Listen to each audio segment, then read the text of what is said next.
ఎప్పుడైనా మీకు అర్ధనారీశ్వర రూపం ఎప్పుడైనా కలలో కానివ్వండి, మీకు మీ జర్నీలో ఎప్పుడైనా కనిపించడం జరిగిందా?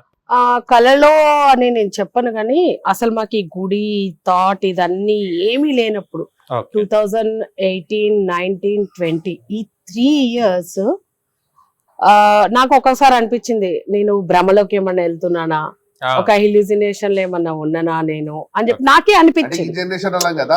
నాకు కూడా అనిపించింది ఇదేంది ఎట్లా అనిపించింది అంటే ఏ విగ్రహం అయితే అక్కడ ఉందో లోపల ఉన్న విగ్రహాన్ని నేను చూడడం జరిగింది. అంటే తన అభిషేకం చేస్తూ ఉండడము, తనతో చాలా సార్లు చెప్పిన నేను 18లో 19లో 20లో ఏమో మహిళకు ఎప్పుడు నేను చూడలే అట్లాంటి రూపం. ఎంతవరకు ఎన్ని గుళ్ళో దేవుళ్ళని చూసినా గానీ ఒక తెలియని రూపం కనిపిస్తుంది. అక్కడ నువ్వు పసుపుతో కుంకుమతో అంటే వాటర్ తో మాత్రమే అభిషేకం చేస్తున్నావు, ఆ అభిషేకం కూడా అన్ని దేవుళ్ళకి జరుగుతున్నట్టు లేదు అని చెప్పి నేను తనని చాలా సార్లు అనడం జరిగింది. కానీ నేను మళ్ళీ అది మర్చిపోయినా. అది మర్చిపోయినా కాదులే అది ఏందో సంథింగ్ అని చెప్పేసి మర్చిపోయినా.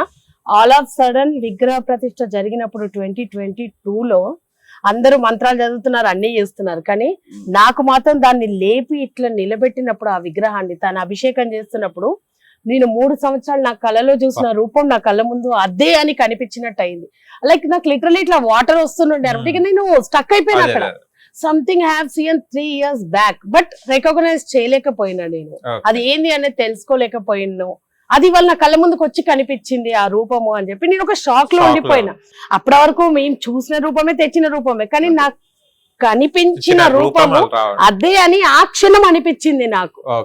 ఐ టోల్డ్ హిమ్ నువ్వు వాటర్ తో చేస్తున్నావు ఏందో అదొక స్ట్రేంజ్ థింగ్. అభిషేకం అంటే మనకి ఏం తెలుసు, అన్ని పాలు పెరుగు పంచామృతాలు ఇవి తెలుసు. కానీ మాకు ఆ తర్వాత కూడా మేము ఎంత ప్రయత్నించినా ఆ విగ్రహానికి ఒక 9 నెలల వరకు ఆ విగ్రహము పంచామృతాన్ని స్వీకరించలేదు, యాక్సెప్ట్ చేయలేదు, జరగలేదు. సో అంత జర్నీ అంతా మీరు దైవ శక్తి నిర్ణయం మీకు అర్థమైంది. సో ఇప్పుడు చెప్తే మళ్ళీ 1 గంట పోతుంది. సో విషయం ఏంటంటే సో ఇక్కడ అనుకోని ఏది చేసింది లేదు, అన్ని అది ఆల్రెడీ డిజైన్. అంటే ఇప్పుడు ఉంటది కదా ఒక ప్రోగ్రామ్ డిజైన్ చేసుకొని పోతాం అన్నట్టు ఉంటది చూసినారా, అట్లా మా లైఫ్ లో అది జరుగుతూ ఈడ దాకా వచ్చినాం. గాడ్ హస్ డిజైన్ అంతే, ఆల్రెడీ వాళ్ళు డిజైన్ చేసిన కోడింగ్ ని మేము నడుచుకుంటూ పోయినాం అందులో, అంతే, అంతకు మించి ఏం. ఓకే. అండ్ ఇంకా ఈ టెంపుల్ కట్టిన తర్వాత మహిపాల్ యాదవ్ బదులు ఇప్పుడు మహిపాల్ గానే మీరు చెప్పుకోవడానికి ఇష్టపడుతున్నారు. ఎందుకు ఆ యాదవ్ అని ఇంటి పేరుని తీసేశారు? సో ఒక విషయం ఏంటంటే నేను చూసిన తర్వాత నాకు కుల మతం అనేది కరెక్ట్ కాదు.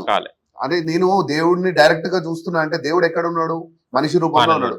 మనిషి రూపంలో దేవుడు ఉన్నాక దేవుడికి కులం ఎడికెళ్ళి వచ్చే మతం ఎడికెళ్ళి వచ్చే. ఇంకా మనిషి రూపంలో నేను దేవుడిని చూస్తున్నప్పుడు నేను మనిషికి కులం ఎడికెళ్ళి వచ్చింది, దేవుడికి మతం ఎడికెళ్ళి వచ్చింది. సో నేను ఎట్లా చూడడం కరెక్ట్ కాదని నాకు అనిపించింది. సో నేను ఏం చెప్పుకున్నా నేను అదే రకంగా చెప్పడానికి నేను ఇష్టపడుతున్నా దానికి. సో ఇంకా పై కూడా మనిషిని మనిషి లెక్కనే చూడమని అందరికీ చెప్తున్నా. సూపర్. అండ్ నేను ప్రతి గుడిలో వెళ్ళాను, ఎక్కడ కూడా హుండీ ఉంటది. నేను చాలా వరకు రౌండ్ అప్ కూడా చేశాను, సార్ కూడా చూశారు, కానీ ఎక్కడ కూడా ఇక్కడ హుండీ అనేదే లేదు. గుడులు కట్టి హుండీలు పెట్టుకుంటారు భక్తులు రావాలి అనే ఉద్దేశంతో, కానీ నేను ఎక్కడ కూడా హుండీ లేదు. హుండీ మా దగ్గర ఉంది, ఉందా? ఉంది, గుడిలో ఉంది. సో విషయం ఏంటంటే అది కూడా మేము పెట్టలే స్టార్టింగ్. సో వచ్చిన భక్తులు మమ్మల్ని సతాయిస్తా ఉన్నారు.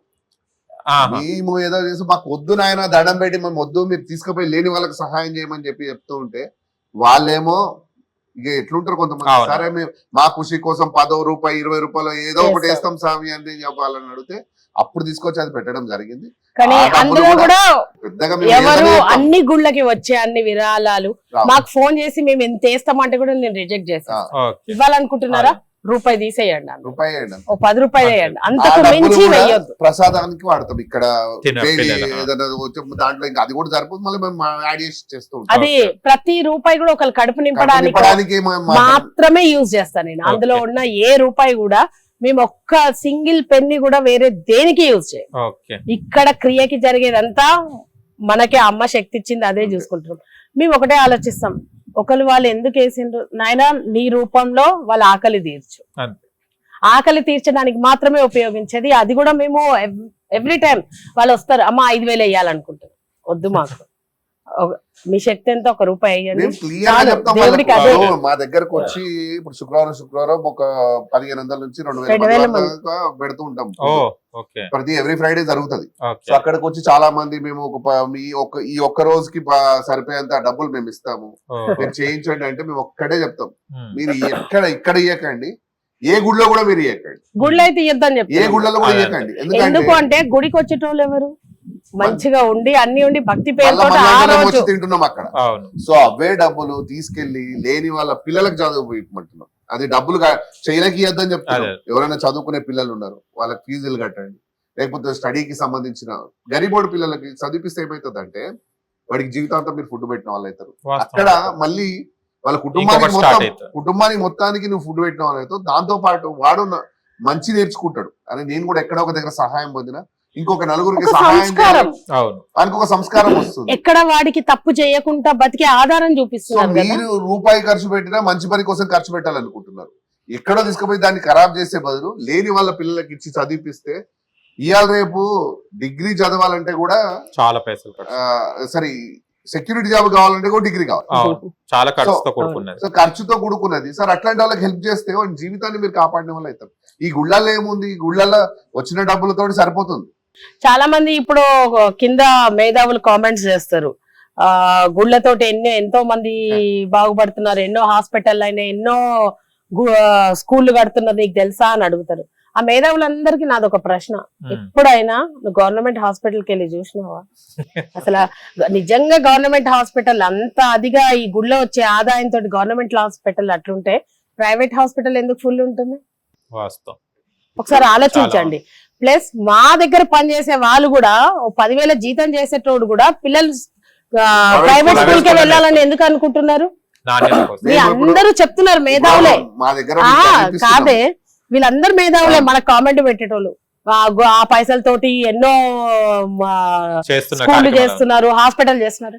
అరే రండి మా కాడికి పోదాం, ఆడనే స్కూల్ ఉంది, ఈడనే చెత్త, పక్కనే గుడి ఉంది, ఆడనే చెత్త, ఈడ చుట్టుపక్కలనే ఉన్నాయి, మీకు చూపిస్తాను నేను. ఎక్కడో ఎవరైతే కామెంట్స్ పెడుతుంటారు ఇన్స్టాగ్రామ్ ఏదైతే యూట్యూబ్ లలో పిచ్చి పిచ్చిగా మాట్లాడుతుంటారు, నేను వాళ్ళకి ఒకటే రిక్వెస్ట్ చేస్తున్నా, వాని మీద ఏడవకండ్రా బాబు, రియలిస్టిక్ గా పోండి, హాస్పిటల్ పోండి, నీ కెమెరా పట్టుకొని పో, ఆడ ఏం జరుగుతుందో అది వీడియో పెట్టు, లేదా స్కూల్లోకి వెళ్ళు, గవర్నమెంట్ స్కూళ్ళ పరిస్థితులు అభిదీసి బయట పెట్టు. అది పెట్టకుండా ఇంట్లో కూర్చొని ఏదో ఫోన్ మొబైల్ పట్టుకొని పిచ్చి పిచ్చి కామెంట్లు పెట్టే బదులు ఏమొస్తుంది నీకు లైఫ్ లో? నువ్వు ఈ సమాజాన్ని మార్చాలంటే నువ్వు బయటికి రావాల్సిందే. ఈ రోజు ఆలోచించుకోవాలి. నేను ఒకటే చెప్తున్నా, గుళ్ళో వచ్చే ఆదాయంతో బడ్లు వైద్యానికి అయితే పోతలేవు, మాకు క్లియర్ గా అర్థమవుతుంది. ఎందుకంటే మనకు కూడా తెలుసు, ఇప్పుడు గుళ్ళో ఉండేటోళ్ళే పోరు. ఒకవేళ వాళ్ళే దాన్ని ఖర్చు పెడుతున్నట్టయితే వాళ్ళే ఆడికి పోవాలి కదా, వాళ్ళ ఫ్యామిలీ ఆడికి ట్రీట్మెంట్ చేసుకోవాలి కదా. ప్రైవేట్ హాస్పిటల్ ఎందుకు పోతున్నారు? మీ డబ్బులతోటే కదా చేస్తున్నారు, గుళ్ళో వచ్చే ఆదాయంతో కదా. ఎంతో మంది కడుపు నిండుతుంది అని అంటారు, ఎంత మంది కడుపు నిండుతుందండి చుట్టుపక్కల ఉన్న వాళ్ళ గుళ్ళల్లో నుంచి? చెప్పండి. గుళ్ళు అనేది ఒక పెద్ద వ్యాపారం అయిపోయింది, ఇది వాస్తవం. నిజం చెప్పాలి అని అంటే ఎంత పెద్ద వ్యాపారం అయిపోయింది. దానికి అక్కడ కూర్చున్న అయ్యగారో యజమానో కాదు, మనమే, మన లాంటి పిచ్చి మూర్ఖుల భక్తుల వల్లనే గుడి ఇంత పెద్ద వ్యాపారం చేసుకునే స్టేజ్కి వెళ్ళిపోయింది. మనం ఆలోచించుకోవాలి, ఆ హక్కు ఎవరిస్తున్నారు? ఒక భక్తుడు ఇస్తున్నాడు ఆ హక్కు వ్యాపారం చేయడానికి. ఒక నిమిషం, ఇప్పుడు వస్తానండి, ఇక్కడ నేనే చూస్తాను, ఆడ నుంచి ఆడ దాకా లైన్ ఉంటది. మన గుళ్ళో మీకు తెలిసిందే, అందరూ సమానం, లైన్ లోనే వెళ్ళాలి. రికమెండేషన్ తీసుకొస్తారు, నో మేమేమైనా గుడికి చేస్తాము అని అంటారు.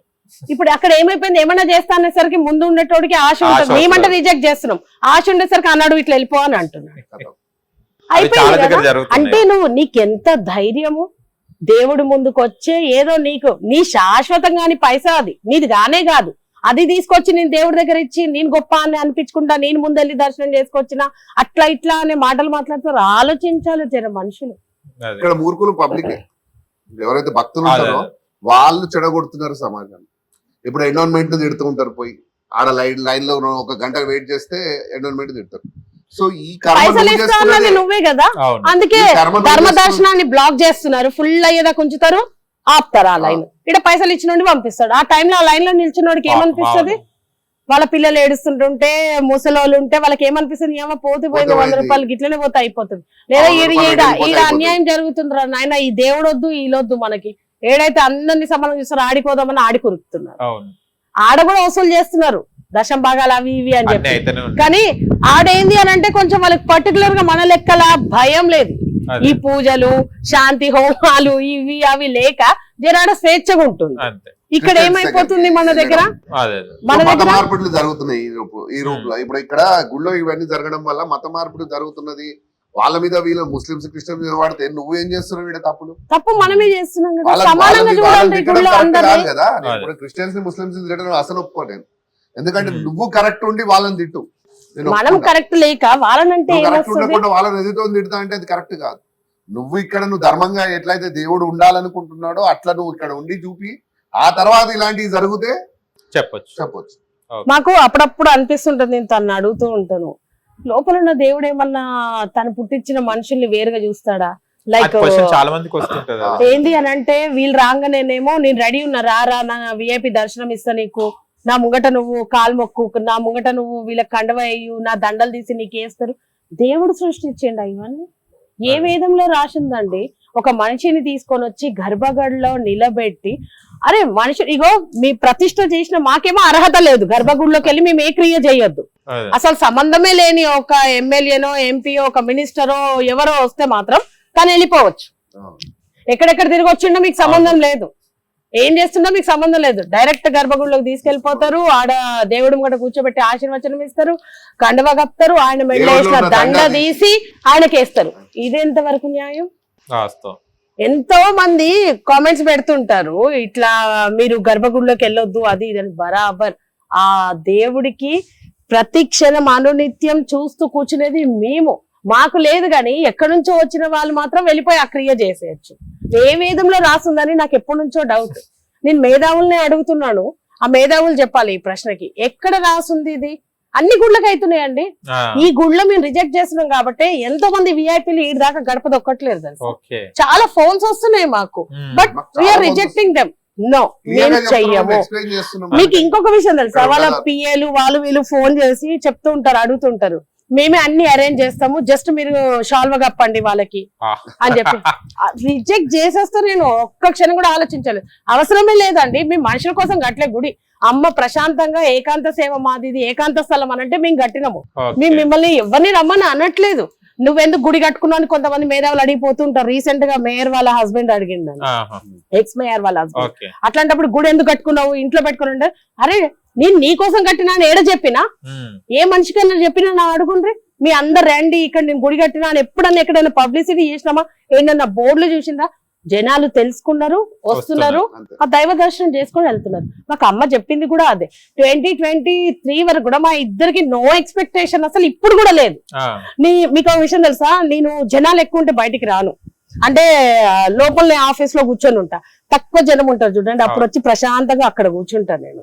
తను అంటూ ఉంటాడు, ఎందుకు రావంటే నాకు ఎందుకు ఈ మనుషులను చూస్తే ఇదంతా అంటే మనము ఈ తత్వము ఏదైతే అమ్మ కోరిందో అది కాదేమో అని అనిపిస్తుంటది. అందుకే నేను జర బయటికి రాను, ఎక్కువ మనుషులు ఉన్నప్పుడు. ఉన్నా దబదబ చూసుకొని వెళ్ళిపోతూ ఉంటాను అనమాట. నేను ఇక్కడ ఏదైనా పని ఉన్నా, మేము ఇక్కడ క్రియేట్ చేసేది ఆ శక్తికే.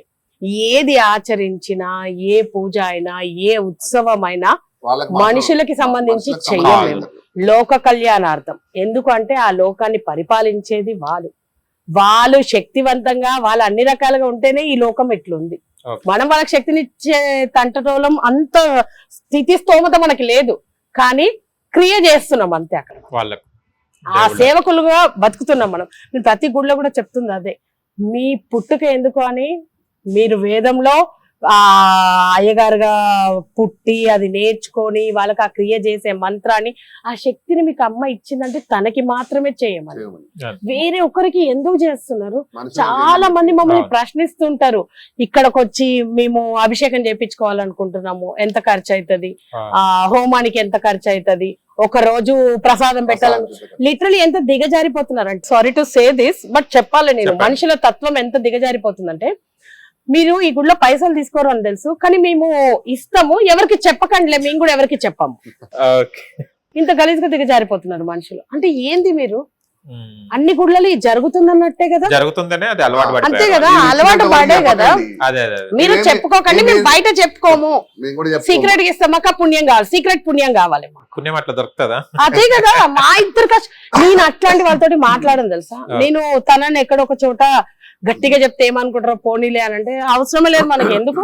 అవును, రైస్ బ్యాగ్ తెచ్చి కూడా గదే మాట అంటారు, ఏమని నేను రిజెక్ట్ చేస్తా, పంపించేస్తా ఓకే. ఎంబడే మా వాళ్ళకి ఇచ్చి బ్యాగ్ వాళ్ళ దగ్గరికి ఇచ్చి పంపించేస్తాను. ఒక్క బ్యాగ్ కూడా తీసుకోండి, నేను అవసరం లేదండి మాకు. ఓకే. అమ్మ శక్తిని ఇచ్చింది, మీ ద్వారా ఇక్కడ పెట్టడానికి మాకు ఇచ్చింది, మేము చేస్తున్నాం అని చెప్తున్నాము. ఈడ చేయాలనుకుంటే పుణ్యం అని అనుకుంటే మూర్ఖత్వం. చాలా మంది ఏం ఫీల్ అవుతారంటే ఒక గుడిలోనే అన్నదానం చేపిస్తే పుణ్యం వస్తుంది, అభిషేకం చేపిస్తే పుణ్యం వస్తుంది. ఏ నుంచి పుణ్యం వస్తుంది? ఎవడు తింటున్నాడు పాపము? లోపలనేమో అయ్యగారికి ఎంత ఇవ్వడానికి సిద్ధపడతాడు, బయట ఒక్క రూపాయి ఇయ్యరు. బయట ఆడుకునేటోడు కూర్చుంటే వాడికి రూపాయి ఇవ్వకుండా లోపలికి వస్తారు, వాడు అడుగుతా ఉంటుంటే. దేవుడు ఆడ కూర్చున్నాడు రా నాయనా అని చెప్తున్నాను నేను, ఈడ లేడు, అదే. ఆడున్నాడు, వాళ్ళతో వాళ్ళ పక్కన కూర్చొని ఉన్నాడు. ఇప్పుడు తెచ్చి ఇక్కడ నా రాయికి పెడతారా నేనున్న దగ్గర, లేకపోతే ఆడ ఇస్తారా నేనున్న దగ్గర? మనం అబ్జర్వ్ చేయాల్సింది, అర్థం చేసుకోవాల్సింది ఇదే ప్రతి మనిషి. మేము అదే పదే పదే చెప్తున్నాం, కష్టం ఎక్కడ ఉంటుందో ఒకడు ఆపదలో ఉన్న దగ్గరనే ఆ దైవం ఉంటది. నువ్వు వెళ్ళి ఆ క్రియ చేసినప్పుడే నువ్వే భగవంతుడు అవుతావు, ఆలోచించుకోవాలి. హిట్ టీవీ యాప్, ఇందులో short news, live news, entertainment shows, movies, digital magazines తో పాటు మీ జిల్లా వార్తలను కూడా ఫ్రీగా చూడొచ్చు. ఇంకెందుకు ఆలస్యం, వెంటనే హిట్ టీవీ యాప్ ని డౌన్లోడ్ చేసుకుని ఫ్రీగా ఎంటర్టైన్మెంట్ పొందండి. Hit TV app. Hit TV app. Please download hit TV app. Hit TV app ని ఫ్రీగా డౌన్లోడ్ చేసుకొని ఎంజాయ్ చేయండి. మీకు నచ్చిన ఎంటర్టైన్మెంట్ కోసం హిట్ టీవీ యాప్ ని ఫ్రీగా డౌన్లోడ్ చేసుకుని ఎంజాయ్ చేయండి. హిట్ టీవీ యాప్ ని డౌన్లోడ్ చేసుకుని ఆస్వాదించండి, ఆశీర్వదించండి. ఇంతమంది సెలబ్రిటీలు హిట్ టీవీ యాప్ ని డౌన్లోడ్ చేసుకోండి అని చెప్తున్నారంటే ఎంత మంచి యాప్ ఆలోచించండి. అమెరికా అమెరికా అమెరికా అమెరికాలో చదవాలనుకునే వాళ్ళకి విశ్వసనీయమైన పేరు మన శౌర్య కన్సల్టెన్సీ. UK లో 1 year masters, UK లో 1 year masters, 2 years work permit up to 5 years visa. Contact Saurya Consultancy. Contact 89851 89851.